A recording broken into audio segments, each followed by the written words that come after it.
Okay, the question installing a mini split. I had to set up a breaker to channel out about 220 volts of power to the mini split unit. So I added this double breaker here with 30 amps on each. So each of those lines are coming out hot to the unit that is linked to this metal conduit here. Okay. Through the bottom, right there with the plastic sticking out. It's reinforced with this clamp channeled out. Channeled out through here. Just gonna reinforce it. Hi girls.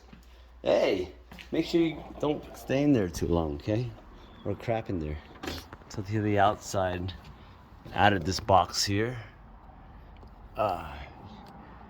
And then channel it out. There's gonna also be a great conduit piping, which is right there on the floor.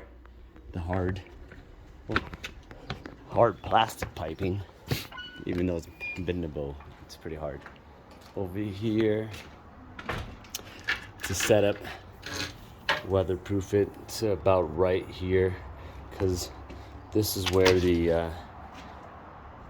the line from the mini split inside has channeled out. You see the copper line, the in and out copper line for the refrigerant, and you have the drain hose here, and then you also have the communication line that communicates between the condenser that's sitting outside and the mini split unit inside. I'm gonna install a disconnect box about right here, just to be in line with that conduit box. Just put it about right there, and then link up the line and load out to the unit.